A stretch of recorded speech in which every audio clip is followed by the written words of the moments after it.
Good afternoon, everyone, and thanks for joining us for today's webinar, How to Create a Competency-Based Training Program. My name is Jessica. I am on the marketing team with Biz Library, and I'll be the host for today's session. Before we get started, I want to go through just a couple of housekeeping items. First, what you should see on your screen. On the left-hand side of the screen, this is the webinar viewer, so this is where you'll see the content that we're sharing with you today. On the right-hand side of the screen, this is the control panel, so this is where you can join the audio portion of today's webinar, and you can also communicate with us through the question box. The default mode for the control panel is for it to collapse. If you want to open the control panel back up, simply click the orange box with the white arrow in it, and it'll expand for you. All of today's attendees are in listen-only mode. You can join the audio portion of today's webinar either through the teleconference line. You can also listen through your speakers. If you're going to listen through your speakers, I recommend either using a pair of headphones or a headset to get the best audio quality. We like to keep things pretty informal, so if you have any questions or discussion points, feel free to send those over through the question box located within the control panel. Try to weave them in as it relates to what we're discussing within the webinar, and then I'll also leave some time at the end of the session for a live Q&A. I am recording today's session, so I'll make a link to the webinar recording as well as the slides and follow-up information available on our blog after today's session. So that's bizlibrary.com/bizblog. Also, if you'd like to download the slides for today's session, before we get started, I put a link to those in the chat panel on the right-hand side of your screen. You should be able to click on that link and then you can save it either to your desktop or your iPad or whatever you're joining with us. I also sent a link to the webinar slides in the reminder email that you should have received this morning. Happy to say that today's session has been approved for 1 hour CE credit for all of you HR professionals attending. I'll make a link to the completion certificate available at the end of today's webinar. I'll also email out a link to that completion certificate on a follow-up email that you'll receive within 24 hours. The most important thing is the program ID number. That's what you'll need to record with HRCI. If you'd like more information on certification or recertification, I encourage you to visit hrci.org. Again, my name is Jessica Petrie now. Actually, I just got back from my wedding in Mexico last week, so June 14th, but just haven't gotten my email address changed and all of my social media stuff, so everything still says Bats. But anyways, my name is Jessica Petrie. I am on the marketing team at Biz Library. I graduated from the University of Missouri-Columbia with a degree in journalism. I've been working in the training and development industry now for about 5 years. Pretty active in social media, so I tweet on behalf of Biz Library at Biz Library, and also at my own Twitter account at JessBats. Presenting with us today is Chris Osborne. Chris is the VP of Marketing for Biz Library. Chris has also worked in a consulting capacity with a Paris-based leadership development consulting firm where he helped organizations design and implement leadership and executive development programs. He's been performing learning, development, and training functions formally since 2000 and informally for organizations since 1987. Chris has also taught courses on conflict resolution and discrimination at the graduate program at WashU in St. Louis. Prior to Chris's move into the business sector, he practiced law in the areas of labor, employment, and business litigation for over 12 years. He graduated from WashU School of Law with honors in 1987. Chris is also active in social media, so you can find him on Twitter at Chris Osborne STL. He's actually joining us. He's kind of doing a conference doubleheader. So he was in Orlando for the SHRM National Conference, and now he is in San Diego for the eLearning Guild's mLearn Conference. So a bit of a jet setter this week, so really happy to have him presenting with us today. To give you a little bit of background on Biz Library, Biz Library is a leading provider of learning and performance management solutions specifically designed for small and mid-sized organizations. Whatever training your employees need, you'll find it with Biz Library, so content and learning technology all in one place. We provide the industry's largest and fastest growing collection of high-quality training videos and e-learning courses covering every topic area imaginable. Additionally, our cloud-hosted LMS performance management and social learning applications help organizations streamline and simplify important performance management processes. Our solutions have been recognized by Brandon Hall, TrainingIndustry.com, and eLearning Magazine. All right, so enough about us. I have a quick poll question to kind of tee things up for today. So you should see the poll pop up on your screen in just a minute. So this first poll, or this pretty much the only formal poll question we have for today. Are you currently using competencies in your training program? Is it A, yes, just looking to get a few ideas today? B, not yet, we're looking to implement competency-based training in the next 6 to 12 months. C, not yet, we'd like to use competencies in our program, but we're not sure where to get started. Or D, no, not sure if competency-based training is right for our company. Or E, something else. Hey, Jessica, how you doing? Hey, Chris, I'm great. How are you? Over the jet lag. Now that I'm a jet setter, From East Coast to jet lagger. Right. It can be brutal, especially going from like East Coast time to West Coast or Pacific time. I didn't. I'm not doing well with the time changes here. I've been scrambling around all day thinking it was different times, and so maybe I should do some competency-based training on how to read a clock. You know, it is more people have challenges with time zones than you'd think, but you know, what can you do? I am excited to be here today, though. I love doing these webinars, and this is an interesting one for a couple of reasons. Competency-based training has been, sort of a best practice, sort of front and center for the training industry, for the learning and development industry for a while, and we've known that it's an important way to get at employee development. And there's a temptation to think that everything that we've looked at in terms of traditional training best practices needs to be kind of tossed out because of all the things that are happening around us. And I think this is one key part of sort of a traditional look at training that retains an incredibly important sense of vitality in this new world. So it's interesting to see how our poll respondents are doing here. Yeah, so it looks like we have pretty good participation. So I'm going to go ahead and close it out, and I'll share the results with everyone. So it looks like we've got 27% said no, not sure if competency-based training is right for our company. 26% said yes, just looking to get a few ideas. 24% said no, not yet. We're looking to implement in the next 6 to 12 months. 19% said not yet. We'd like to use competency-based training, but we're not sure where to get started. And then 3% said something else. So a nice mix with us today. And like you said, Chris, it's a great topic area. It's really popular. I mean, we had over 400 people register for today's session. So it's kind of like you said, the traditional approach, but it has that flexibility and it's effective. So it's been able to kind of stand the test of time. And today we'll really talk about how it's evolved and how it is really relevant in today's learning and development. All right, so that being said, Chris, I'm going to go ahead and, do you want me to hold on to it or pass the ball over to you? Whichever is easiest. Well, I know you're kind of. Try. All right. Yeah, let's give it a try and hand it over to me. And if it doesn't work, then I'll hand it back to you, and we'll go from there. But let's give this a go and see what happens. Okay? All right, sounds good. It should work okay, but yep, good.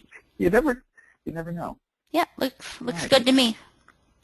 Okay, well let's give it a shot here and see how we do.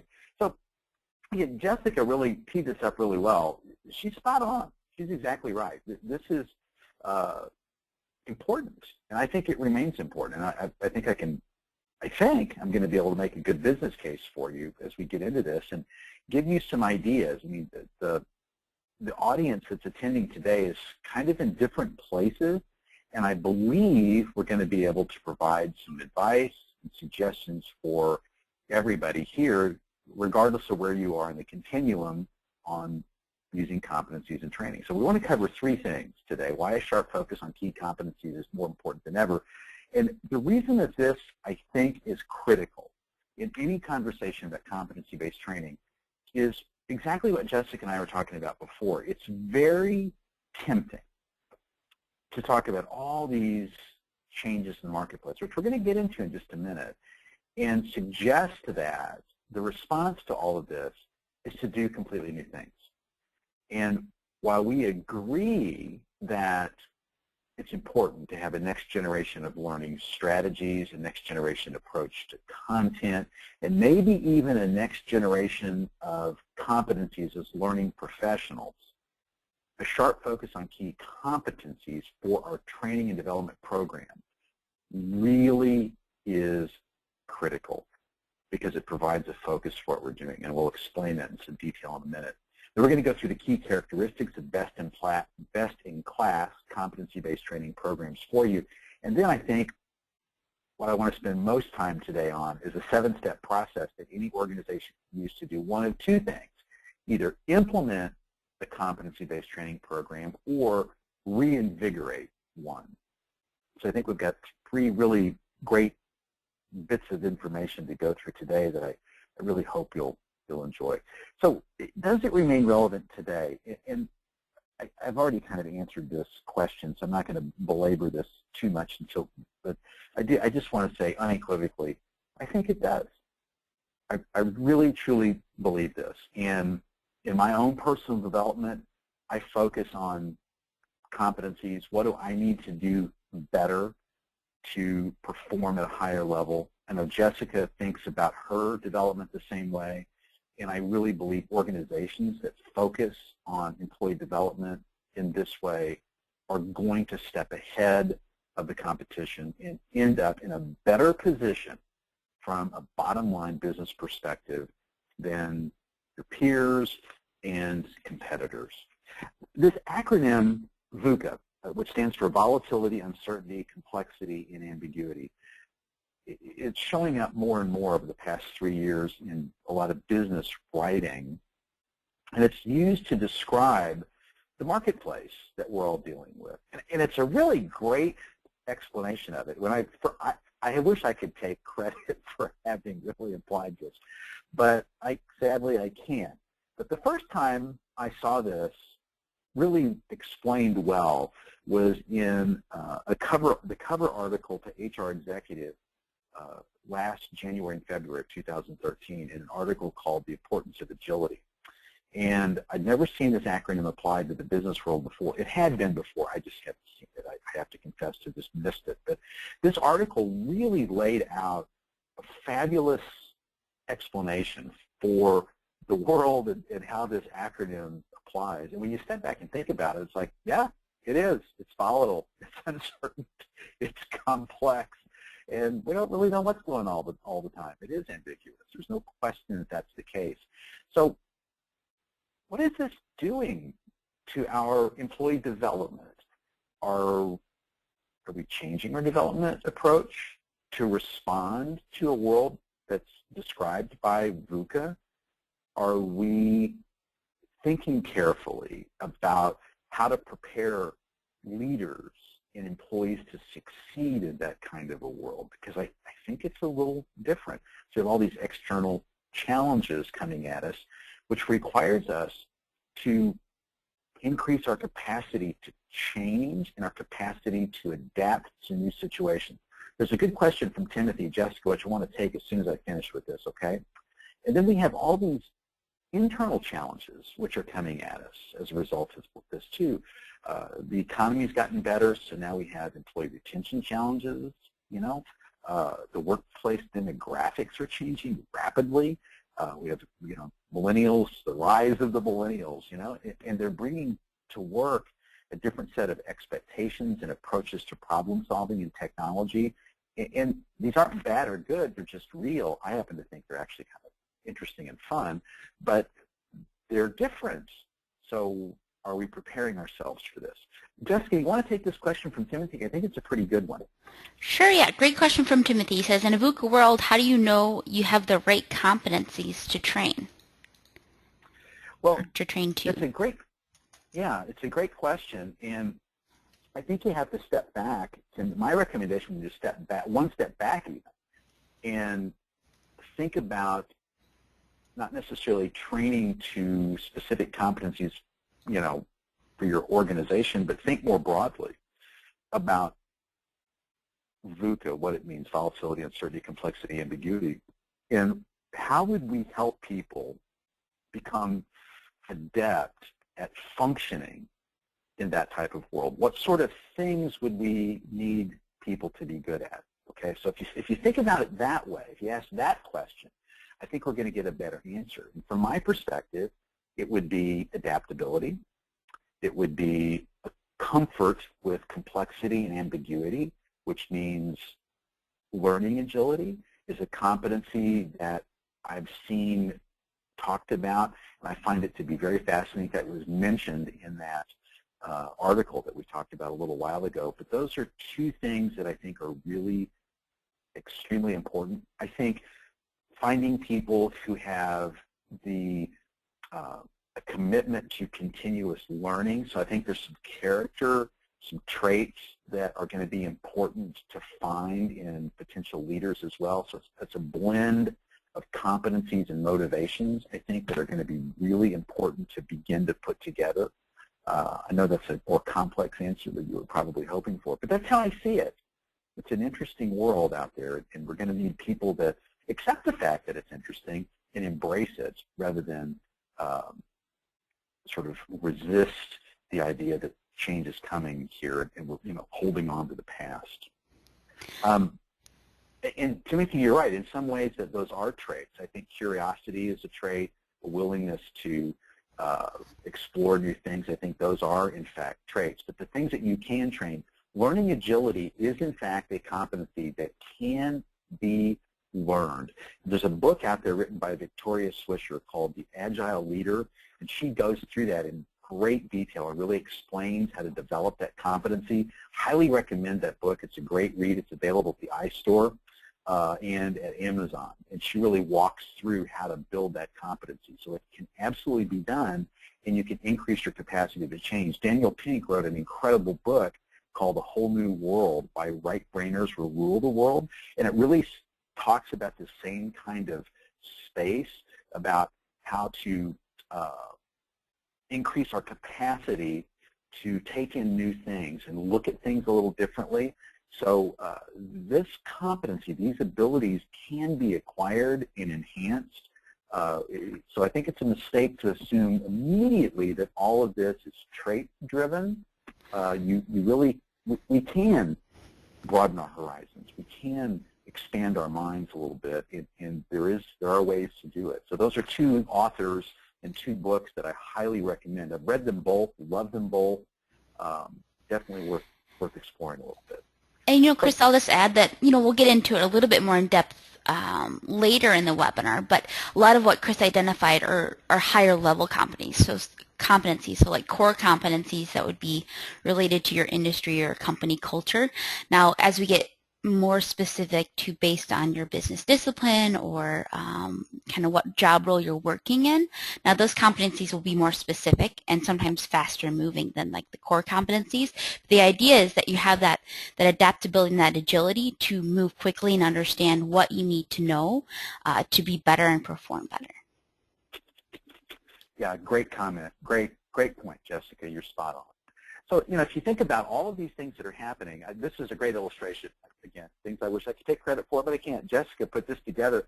We were talking about how this affects learning strategies, and we kind of got to flip them. We sort of have to stand traditional learning strategies sometimes on their head and think about teaching people to deal with dilemmas and paradoxes as opposed to straightforward problem solving.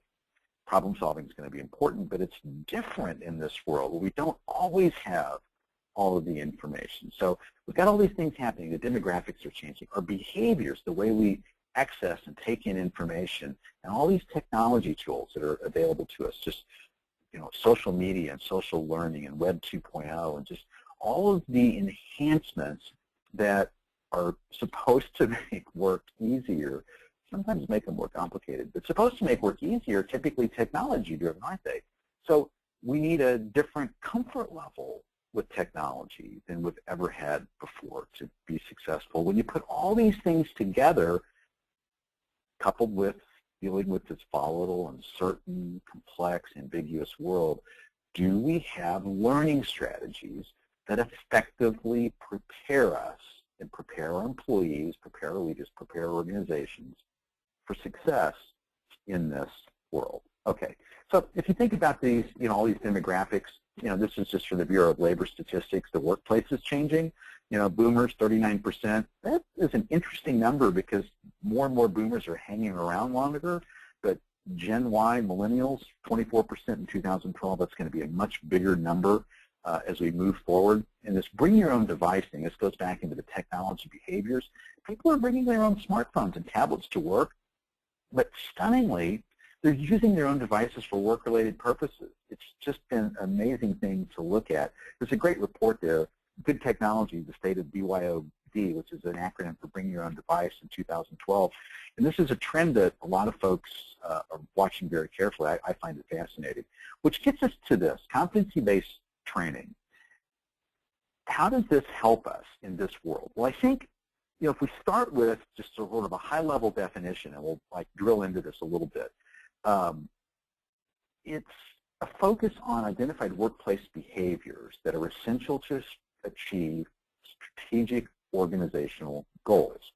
So if we start with that as a working definition, then let's work our way through how this can help us succeed in terms of building an effective learning program to adapt to this world.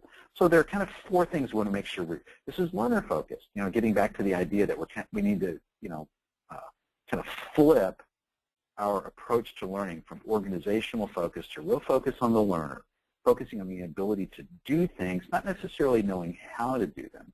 We want to focus on the skills, knowledge, or behaviors necessary to succeed and make sure that it's tied to strategic objectives. It's kind of, at a high level, that's really what we're looking to do. Jessica, I think I'm in pretty good shape here. Are there any questions before I move into the characteristics of best-in-class programs? Are we ready to move into that? Good question. We got a good question from Dave. He asked, and which is really relevant to where we are on the webinar. So he asked, my training audience is varied, so from a lot of different disciplines within our organization. Is competency-based training right for everyone or just specific job classifications? I think it's the way to go for everybody. And if you'll hang with me, Dave, I'll explain that in more specific detail when I get into the steps, into the characteristics. But I think it'll be more clear as we get into it. But I think it's appropriate for everyone.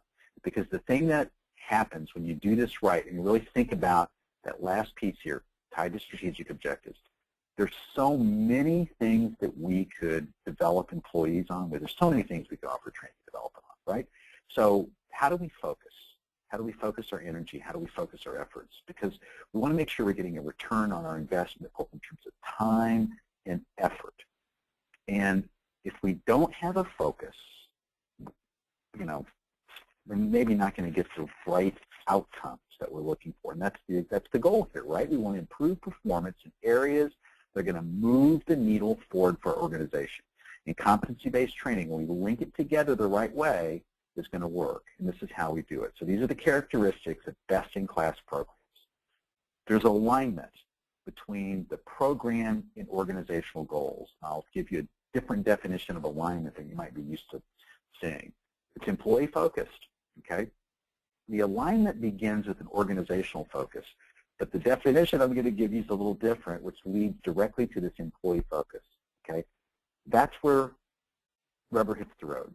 That's where we're developing.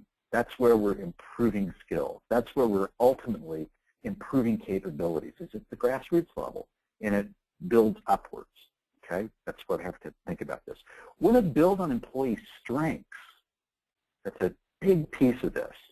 If somebody's not good at something, they're not innate, it's not something they're motivated to do, it's not something that they want to do, it's not in their sweet spot in terms of core competencies and strengths, don't waste your time trying to develop it. We'll talk about why that's important a little bit. It's focused on skills and knowledge tied to success in the job, and it's all aimed at improved performance, measurable improvement in performance. Okay, so let's go through these. Alignment. Now, I don't get on my soapbox too often. I'm going to for about 30 seconds, so hang with me here for just a second. This is one of these terms that has kind of slipped into organizational development and business jargon. We're going to have alignment. And a lot of times when I hear this term bantied about, it has no meaning. People put it out there, and it looks kind of like the chart here. It's a line. It's a line graph. Now we're in alignment. We've got a strategy. We've got an alignment, so we're done. We walk away because everybody's in alignment. We're going to go off and do it, and we're done. But that's not alignment. It doesn't work that way. Alignment should be viewed as a process. It's an ongoing process guided by specific goals whereby an organization makes continuous adjustments. Here's an analogy for you. Think about your car. You take your car, you get it aligned, okay? So it comes down off the rack, you pick it up on the parking lot, and it's in perfect alignment. Man, it's dry. Then you drive it, you use it. You take your car out and you use it, right?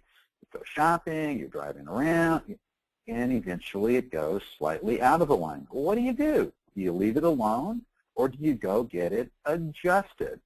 You get it adjusted, right? And you make those adjustments all the time on a regular basis, so it stays in alignment. Organizational alignment is the same thing. It just needs to be approached the same way. We get it in alignment to start with. We take it out. We're working. Things are happening. We're working towards goals. People are working together. Teams are interacting. It's a dynamic, active, vibrant thing. And then we make adjustments to keep the organization in alignment. But we constantly have an objective. We're guided by goals. We're looking at goals. We're measuring progress. And when we're on track, great. When we're getting a little off track, we make adjustments. We don't wait 6 months. We don't wait a year to look at whether we're on track or not. We're looking continuously and making modest adjustments so we stay in alignment. The adjustments are made at the strategic level, at the functional group level, at the team level, at the individual level. And that's how organizations achieve strategic objectives. You don't do it by setting goals, getting everybody, quote unquote, aligned once a year, then going back and looking at the goals at the end of the year and going, oh, well, we didn't hit our sales objectives. What happened? But if you are looking at your goals, specific goals, every week, every couple of weeks, every month, and you can make adjustments as you go to change behaviors, to improve here, improve there, provide better training, better development, plug knowledge gaps, plug skills gaps as you go. Well, what does that look like? Do you have a better chance to hit your goals? Well, of course you do. That's alignment. That's what we mean by alignment, which leads to this next piece. It's got to be employee focused. What are the key competencies that are necessary to support the achievement of those goals necessary to achieve those strategic objectives? Okay? So we start with organizational strategic goals. It's a process of continuous adjustment focused on the key competencies that actually support achievement of the goals. Okay? So all of these pieces build on each other. This isn't, this isn't an a la carte thing where you pick one part of it or another part of it and ignore this and ignore that. These two pieces are inexorably linked together. And when I talk about the key competencies that actually support the achievement of the goals, go look at your job description. Just take a look at it for grins and look at all the things that are probably listed as critical, mission critical, whatever words your organization uses. These are the things you have to get done. There's probably 8, 12, 15 things. It's probably true all of your organization. And then step back and ask yourself, well, if I'm really working well, things are going great, what are the things that I actually do to hit my goals? Are they all of those things? The answer is probably no. The answer is probably, well, I really do these 3 or 4 things. And I really focus on those because when I do those things well, then my goals are met. So which competencies should we focus on? the extra things that don't support goals, or the 3 or 4 things that actually support achievement of the employee goals. And this is why competency-based training, when organized this way, helps so much in this crazy, complex VUCA world. When we're really focused in on only those things that actually help us achieve our goals, we can really begin to create a sense of purpose and a sense of focus for our employees and for organizations. Okay, it looks like we have another really good question. Is that right? Yeah, so a question from Kelly. She asked, if we're laser focused on individual employee performance, how can we keep on track and maintain a holistic view of the organization? Great question. Great question. Well, Kelly, I'm not suggesting that you put blinders on and look, just down a tunnel and operate in silos. In fact, that would be highly counterproductive to doing this. When you're looking at achievement of goals, you have to make sure you understand how all these things fit together into a cohesive whole. So, you've got organizational goals. So let's just say hypothetically that one of your goals is to improve client retention. Let's just say hypothetically that's one of the things that you want to do. Well, how does sales support that? Well, probably by bringing in ideal clients, right? So how does your client services team support that? That's pretty obvious, right? But how can HR support that? How can human resources support that goal? Well, there may be a variety of things. We could provide better training and development on the key competencies for our client services team that does those things. Maybe we can source and recruit people that have the right skills to do it. I mean, every piece of the organization has a certain element that they can do to support that. That's how we do it. We identify the strategic goals and then work from there to figure out how does the team contribute to that, and identify the key players on our teams and what do they have to do, what do those people do to support the goal. That's how you kind of build that out. So you don't think of this as happening in a vacuum. Don't think of this as happening in silos, but you have to really, that's where our job becomes so important. As learning and development professionals, we have a better ability to understand the interrelationships between the various departments and teams and groups, and that's where we can play such a vitally important and successful role in making this work for the whole organization, keeping everybody adjusted and aligned correctly so we can help everybody work in concert together more effectively. That's one of the things we want to do. Okay, so the next piece of this is we want to build on strengths. So there's a great report published by Gallup every year, State of the American Workplace, talk about engaged and unengaged employees and how many people in the American workplace are engaged. And one of the most stunning things in this report that I just keep going back to it because it's so striking, when frontline managers work towards the strengths of their employees, the level of disengagement on teams virtually disappears. It's stunning. When employees work to their strengths, they're more engaged, they're more productive. And guess what? When we build to people's strengths, the effectiveness of our training and development programs likewise goes through the roof. It's much easier to improve performance in areas where people are already strong than it is to take an employee who isn't good in an area or isn't motivated in an area and try to motivate them there. You're really swimming upstream, and hopelessly, I might add, upstream. Look, for instance, I'm going to give you a personal example. I am highly motivated by certain things having to do with the success of my team, with challenges, with learning new things. Can I understand financial spreadsheets and financial planning in our organization? Yes. Do I have to get involved with that on some levels? Absolutely. There's no question about that. Okay? But if I had to do that all the time, I would be a disaster because it's not in my strengths. Do I have the ability to do it? Yeah, probably. But it's not a strength because it's not what really motivates me to succeed.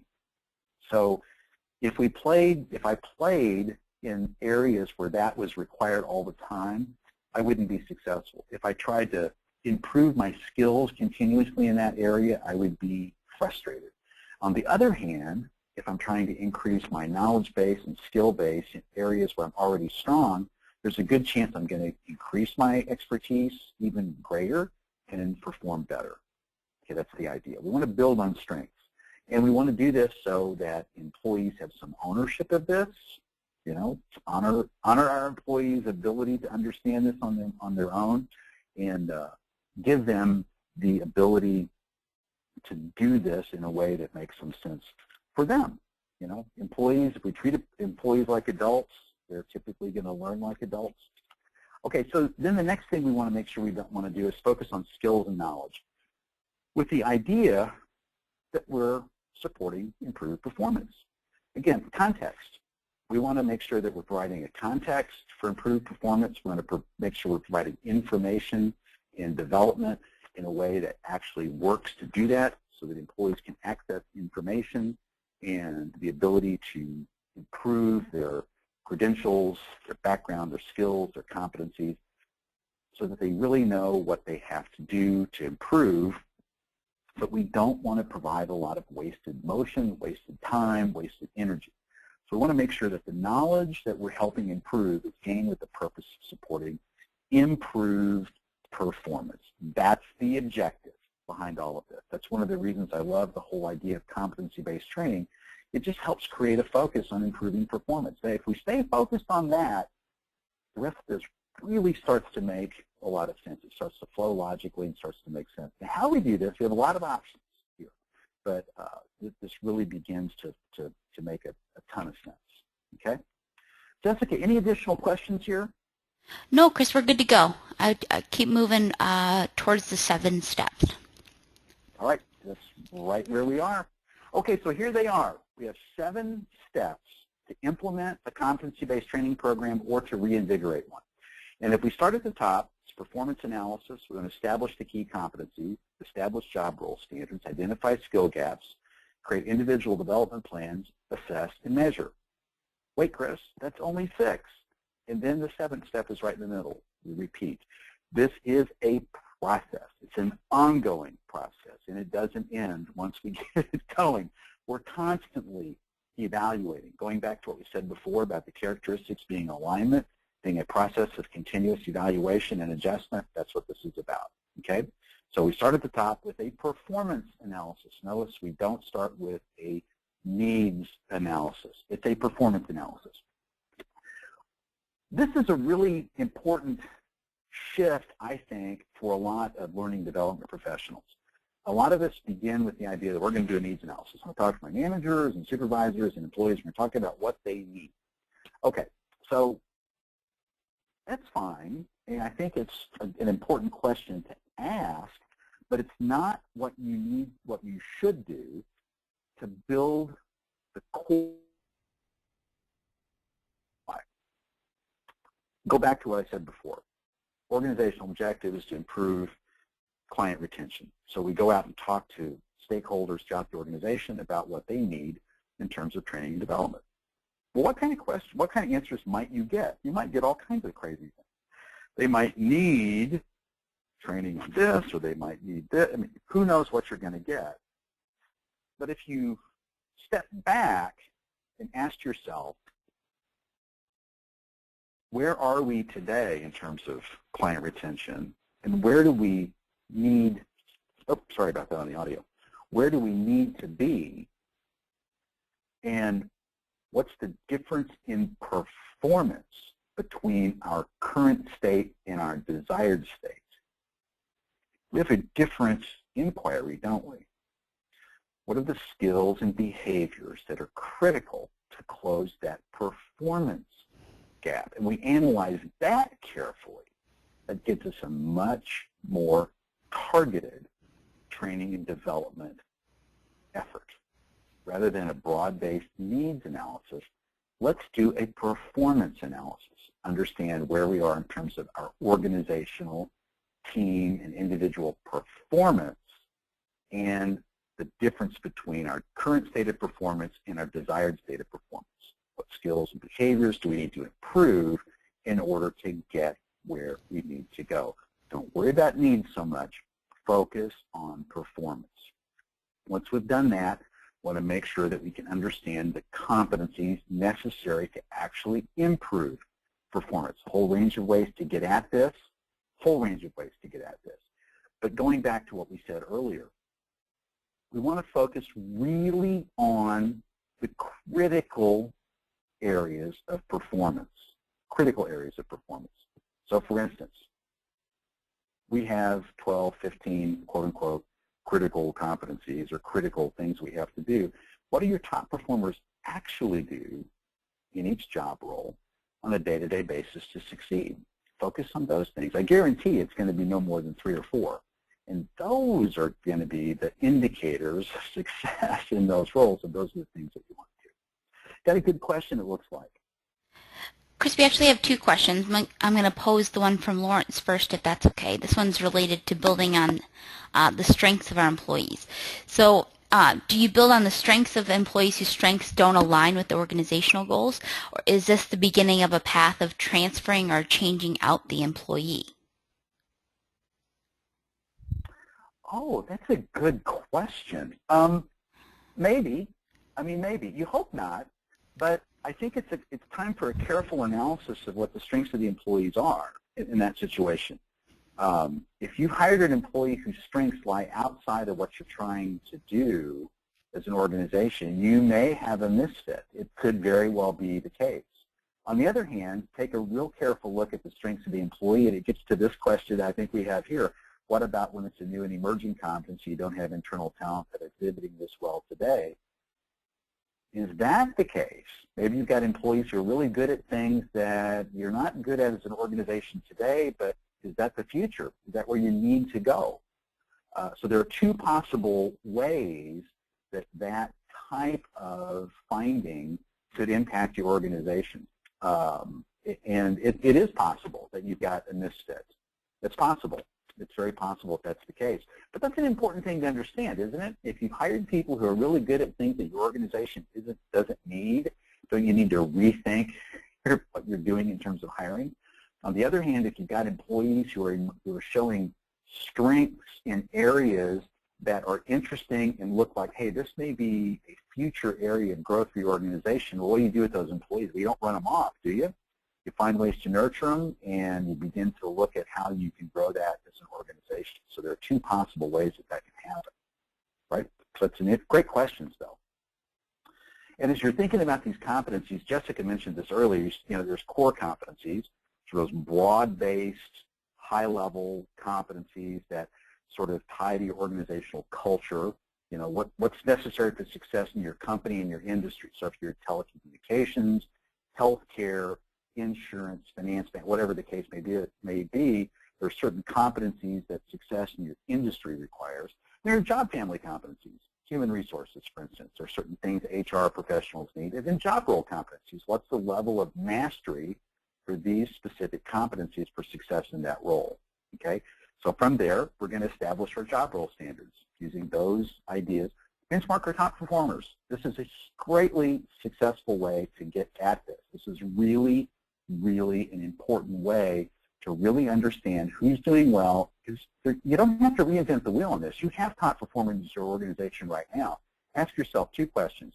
What does success look like in this role? And find out what they actually do day to day to drive success. Okay? All right, another good question there, it looks like. Yeah, good question from Sana. She asks, what do you do when employees are taking up more responsibilities than their job description defines? This is right. This is exactly pertinent to this slide. Why are they doing that? Is it because they have to do it to be successful in the role? If that's the case, maybe you've got a misalignment between the job description and what's really necessary for success. That's why this is important. That's why you don't worry about the job description so much. Benchmark your top performers. What are they really doing? Ask yourself, what does success look like in this role? What do they really do? And from there, you can rewrite the job description. On the other hand, if you have people that are motivated to do different things and they're not being successful in their role, are there roles in the organization where those strengths can actually yield successful results? Okay? Jessica, you're a great example of that. You were in a role before you joined the marketing team where you were highly motivated to just do different things, and where we were able to take those incredible strengths, that great creativity, this great curiosity, this great energy that you have, and put you in a role here at marketing where you've been incredible. You're a marketing superstar with me, but you weren't particularly happy as a client, day to day working with clients because you weren't able to exercise your creativity as much, were you? Right. So I mean, I think that's spot on. I mean, for me personally, but you have to also look and see, okay, so what responsibilities are they taking on, and like you said, Chris, why are they taking those on? Are they helping them to be more successful in their job, or maybe they would be more successful in a different job role?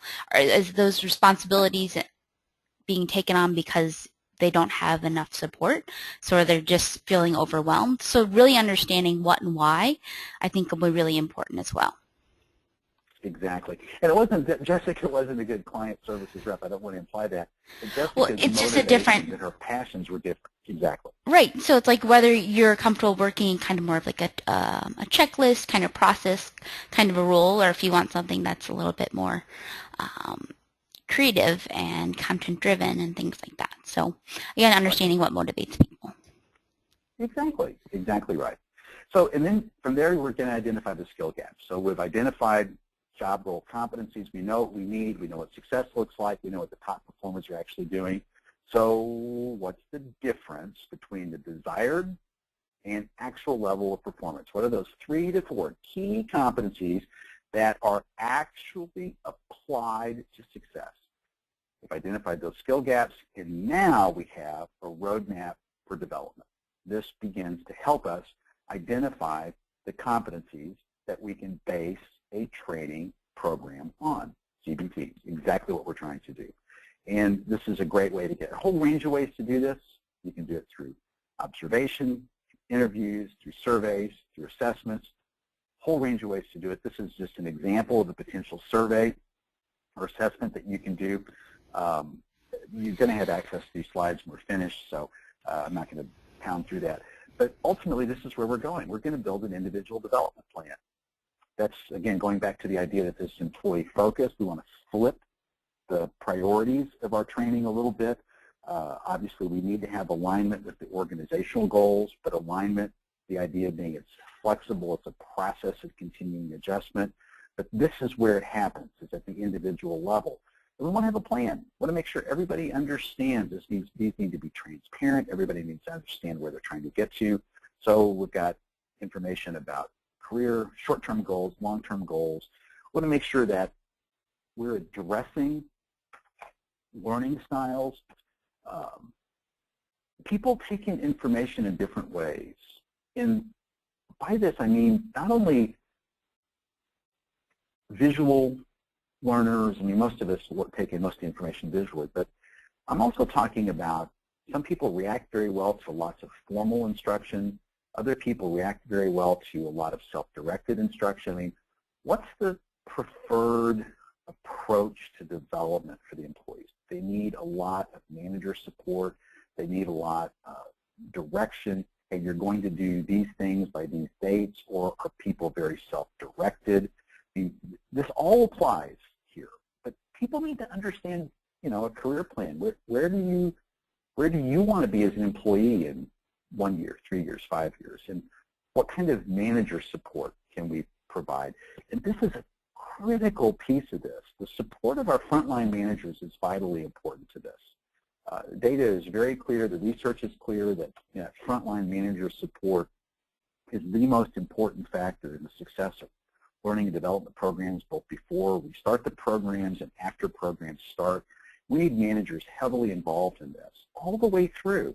So from our perspective as a learning and development or HR professionals in our organization, what are we doing to make sure that managers understand how to do that? What kind of support are we providing our managers so that these individual development plans and all this hard work that we're going to do to put these programs together don't fall flat when they get out there in the work world, and our managers don't know what to do with it. This is an important piece of it. This is really where we have to seal the deal, so to speak, to make sure that these programs work the way we need them to work. It's just critical. We have to finish it up that way. Jessica, this is a great diagram that you put together. and you explained this so much better than me, so I'm going to let you explain this slide if you don't mind. This is a great visual way to sort of map a competency. Yeah, so this is kind of getting at a little bit more tactical level, but if you're looking to really get started with building a competency-based training program, so the kind of the two core things that you want to establish first are the competencies and then your supporting behaviors. So maybe you have 10 to 12 supporting behaviors to these 7 kind of competencies that you've established for this employee or this specific team.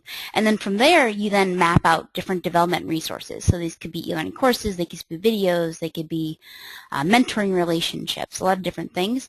And then looking at your target audience. So what level of mastery is required by this employee to achieve this competency, and then down to the specific job roles. So are they in sales, operations, administrative, customer service? And really what it gets down to is performing a particular job at a successful level. So if you've closed those gaps, what does success look like? And I put a link into the chat panel that has a slightly different view, but it's a great way to get started with kind of mapping out your plan. Yeah, this is really an interesting way to get at this. But yeah, exactly. Competencies, what are the behaviors, development resources, who's your targeted audience, and ultimately it's what does it take to be successful in that specific job role. All this fits together. So yeah, a really neat illustration. I always enjoy your explanation of that. I never explained it as well as you do either, so thank you very much. So ultimately we're getting down to this. We're at the end of this, the last piece of this is we have to assess and measure. This just kind of comes down to, an old-fashioned management saw. You can't improve what you're not measuring. And we have to be able to do this. This is all about improving performance. And one of the things that Jessica mentioned earlier, I used to do a lot of consulting work. And it's important to remember that as you're thinking about working towards improved performance in your organization, that you don't have to go create exotic measurements or exotic benchmarks for this. You already know what successful performance in your organization looks like. You're already measuring it. You've probably already got great data. You're probably already collecting key data points throughout your organization. So use those same data points. Now maybe you have to flesh them out a little bit. You may need to report them a little differently, but you already know what success looks like. You're probably already doing a good job of measuring. Use those same key performance indicators to assess and improve performance over time. Where were you last year? Where were you 6 months ago? Where are you today? Where do you want to be in 90 days, in 6 months, and 12 months? And you've got this trend line you can build and all sorts of different ways you can get at that. But use the data that you have. You want to track behavior changes. And the big thing, ultimately, building from the grassroots up, employee by employee, we're ultimately trying to improve organizational capabilities. So we're assessing and measuring at a couple different levels: individual level, team level, functional group level, and organizational level. So we want to make sure we have this strong set of data that we can prove that we actually improve performance. That's ultimately what this is about. Jessica, I'm going to be quiet for a second, and I think you've got some great resources to talk about. I'm going to catch a drink and take some questions here. Is that okay? Yeah, sounds good. So I gave you the download for kind of like the baseline or the foundation. So you want the competencies and the supporting behaviors. So the next step is really to align different development resources. So I'm going to highlight a few recommendations that are included in the Biz Library collection. Some of these kind of unique courses, they're called competency toolkits. So I consider them to be kind of on-the-job development courses that really kind of leverage the way that people develop. They can be implemented on the job. They support coaching, mentoring, or even if you're doing sort of instructor-led training or workshops. So these courses, they include short instructional videos. So most of them are like 1 to 2 minutes in length. They come with step-by-step implementation guides that help the learner implement the material that they just learned in the short instructional video. And it also includes downloadable job aids, so things like their Word documents or checklists and different templates to help them really take action on the job. So the idea is that it's built to improve performance on a continuous level. So they're able to go back and not just kind of take this course and be done with it. So these are some that I recommend. There's some other resources that I recommend as as well. Some of these short videos, one is from Dan Peek on gaining engagement. Collaboration creates value. Again, there's a lot included in the library. So these courses and more are all included in the collection. There's over 7,000 courses. It's growing. It's making my job a little hard because I have to update everything with the new course number. It recently peaked at 7,000. Covers 25 different topic areas and it's set up to where your employees get unlimited access. So you're not kind of cutting yourself short when you're developing these competency and development plans. So you really have something to meet all of your employees' needs.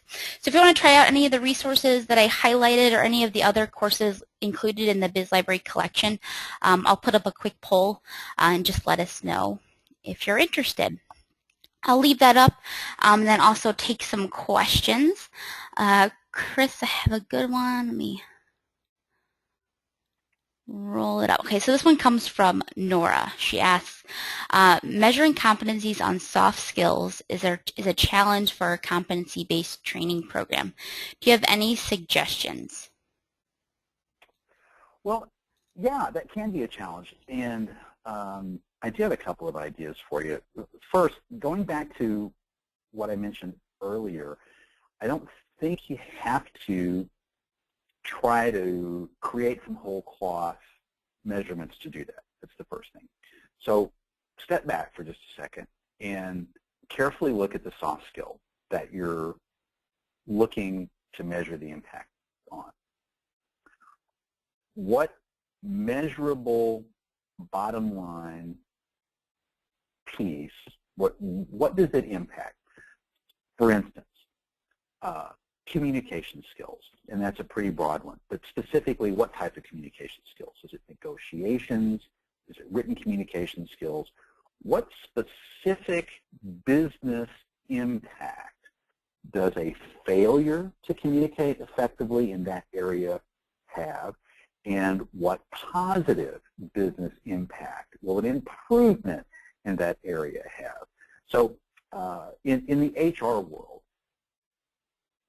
clean, effective email communicating could have the effect of better recruiting, better sourcing. We're able to communicate better with candidates. Maybe we're able to increase the number of people that we can interview more effectively.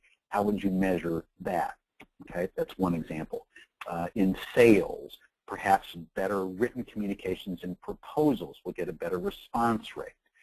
With our technical team, perhaps better just email communications and better plain English back and forth to customers would improve our response rate to customer complaints or customer issues, customer inquiries, or bug fixes. That's how you have to break this down. Soft skills aren't easy. I'll be the first to admit it. But what you have to do is step back and not necessarily think about measuring improvement in quote-unquote the soft skill itself, but identify the business area that the soft skill impacts and look for where that can go up or down depending upon the soft skills that you're trying to improve, and use those key performance indicators as a measurement of improvement as you're moving forward. So it takes some time, it takes some thought. You may have to interview managers, work hard with stakeholders to really get a handle and refine that, but that's how you would get at that. All right. Question from Alfredo. He asks, can you discuss pre-employment competency-based assessments? Oh, that's an interesting question, Jessica. I don't know that we've ever had that one before or not. Jessica mentioned earlier I'm a recovering lawyer, so these are questions that sort of touch back to my past here.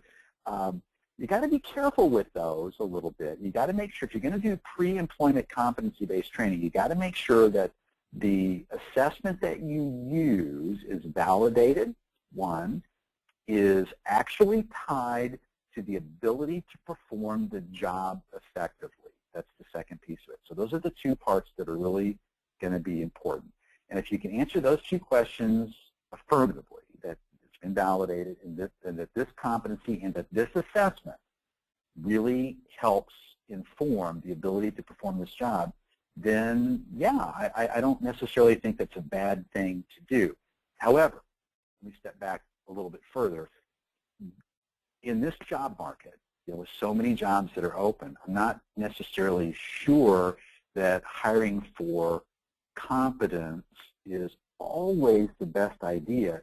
If it's a competency that can be acquired and trained and developed, might you be better off hiring for a great attitude and the ability to learn and acquire skills? Because you can train to the competency, but you can't always train to the cultural fit that ultimately is going to be, I think, a better indicator of success or not success in your organization.